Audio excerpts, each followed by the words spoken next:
facing Wisconsin and this defensive coordinator. Obviously, I assume you're looking at what they've done this year. But can you take us kind of inside your process? I know you watch a lot of film.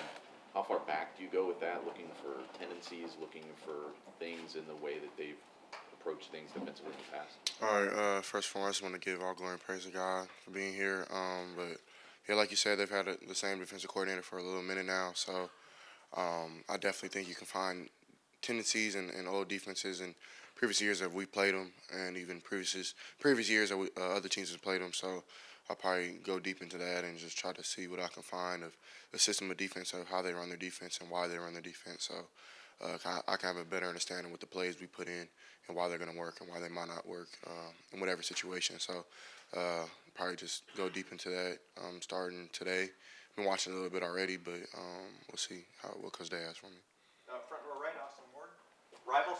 CJ, when did you start feeling like there was maybe a real chemistry with Cade? Me and Cade have put in a lot of work this offseason, trying to make him more of a pass catcher. He was already kind of naturally good at running routes. He just didn't know the reason of why he was running his routes and where he had to be at a certain time. He's really good at man, but in the offseason we really worked on his zone routes, trying to get open in the right time and space at the time. So it kind of started then, and then it's just been building ever since. So I know I missed him on a couple other throws, but I know we'll get back to working.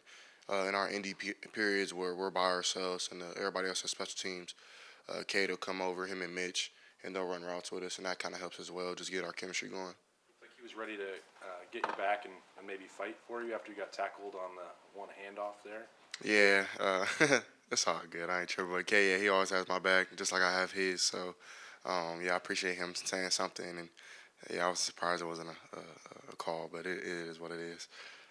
Front row middle, Bill Rabinowitz, Columbus Dispatch. Describe Luke Whippler and your relationship with him and how it's grown. Me and Luke, we came in together spring of 2020, and me and him kind of have similar mindsets when it comes to watching film and kind of just loving to do that. So that's kind of like where it started. I really wouldn't say that it's grown since last year. We've kind of done the same thing, which worked, so we didn't really want to switch anything. But at the same time, we're both just smarter, just because we have we have games on our belts now. We're leaders on the offense, so I definitely feel like me and him will continue to do great things and just be sound with our communication and just be better. So I know that'll happen soon. His personality? He's like I think he's really outgoing. He's definitely somebody people actually talk to in the Woody. He's not like somebody who just walks around and doesn't talk to anybody. He's definitely outgoing, and he's a cool guy to me. He's tough. You could tell that he comes from a strong household. His dad, I met his dad a couple times. You can tell he's a strong dude. His mom as well. So he grew up kind of rough with his parents, just teaching him how to live the right way with discipline and things like that. So he's very disciplined, but at the same time, he knows how to have fun. So he's good to be around. Far left, Jared Smalley, WCMH. Hi, CJ. We've asked you the past couple of weeks about expanding your game, rolling out of the pocket, extending plays with your feet, carrying the football. Can you explain how that is going to diversify your portfolio, right? You're thinking like financials. You're thinking about how you can threaten the defense in so many different ways. How important is that to you, not only at this level, but at the next level as well, about presenting the diversity of skill to a defense to make them plan for it every week? I don't really honestly think about stuff like that. I just go out there and play. If the throw is there, I'm throwing the ball. But if running presents itself, then that's when I'll take that into consideration. But whatever people think, whatever you are on film is who you are. So, at least in the football world. So, if that means I can run the ball, so be it. If it doesn't mean it at all, I'm not. That's not in my mind to really judge myself. I'm just trying to win games, honestly. So, I love spreading the ball around to all different guys. So, if that's using the scramble drill to find somebody open later on, if it wasn't there early on, then I'll do that. But if that's getting 3 to 4 yards on just a little scramble, just to get us going, get us out of 1st and 10, get us to 2nd and 6, 2nd and 4, 2nd and 7, whatever the case may be, just to get our offense rolling and clicking a little more, then I'll do that. So I'm not really pressured just to see how anybody judges me on if I do it or not. I don't know. I'm just out there having fun playing ball and trusting my natural instincts. So.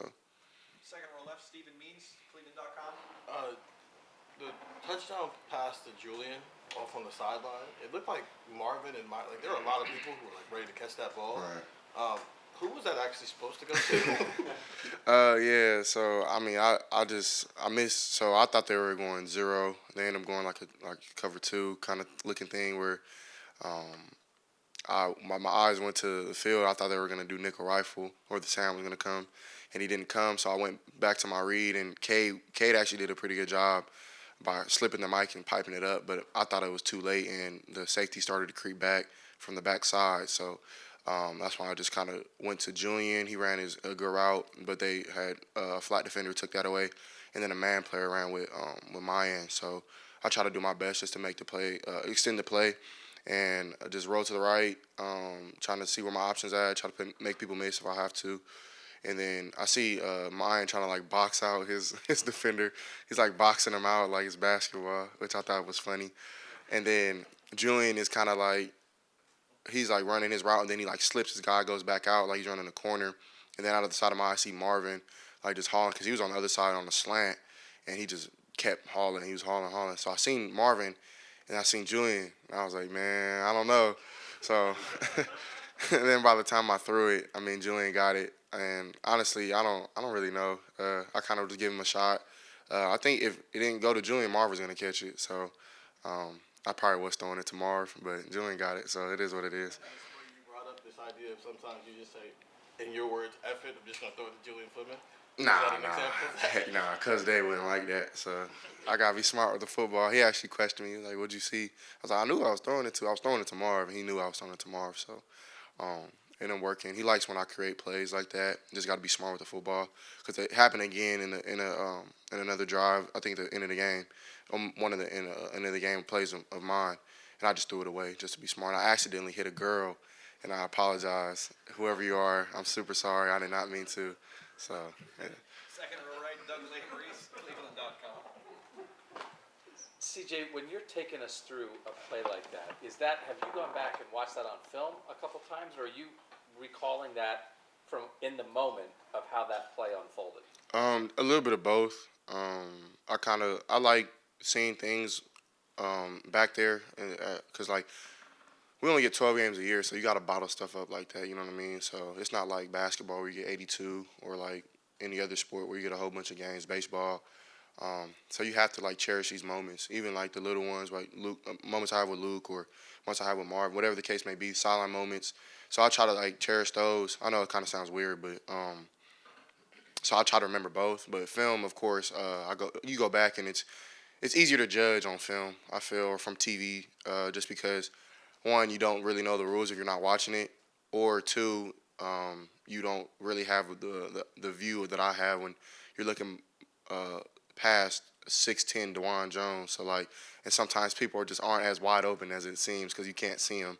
So you have to like find an angle to find your receiver. So I try to do both, or like put two together. And Coach Day would be like, "Man, why don't you see this?" And I'd be like, "Coach, I'm trying." So it just my linemen are big. So at the same time, I never really have a serious issue. It's sometimes, but but going to them, they had a great game on my own line. So, but yeah, I try to do both. Do you just if I said, "Hey, do you remember this touchdown pass from last year against Nebraska?" Would you be able to do that with a play? Like, what's your recall of things that happen? How much do you retain? I probably could. I don't know. You'll probably have to test me on that one day. I think I could. I know Sean McVay is really good at that. I remember he had like a questionnaire where somebody asked him like a 3rd and 6 from like, and you put so much work in for a third down or for a certain situation that you have to remember it.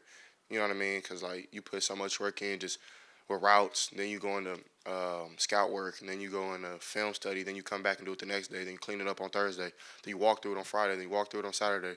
So it's like it's so much work that you put in that you want to cherish it so much. You know what I mean? It's like having a baby, I guess. I don't have a baby, God, thank God, but I would probably say that it's like that. You feel me? So. Guys, I'm sorry, we only have time for one more. Front row, Joey Kaufman. CJ, so I guess this is probably dumb question. But that throw was the throw where it goes to Julian, and it ends up. Or, the throw was intended for Marvin. It goes to Julian. Like, do you consider that a good throw? It resulted in a touchdown, but it goes to like the other guy. Yeah, I mean, I put it to only where my offensive player could get it. So, I mean, whenever you do that, I feel like it's a recipe for success. Because if I don't put the ball in harm's way and don't turn it over, then we have another shot on fourth down. So, I put it to really only Marvin or Julian can get it, I guess. So, yeah, I'm happy with it. How much you made that throw on the run last year? Like, do you feel like you're able to do stuff that you couldn't do a year ago? I'm not sure. I don't know, guys. God with that one. I'm not sure. I probably could have. I could have not. It's just whenever the situation comes, you gotta be able to make the play. So, CJ, thank you, y'all. thank you very much.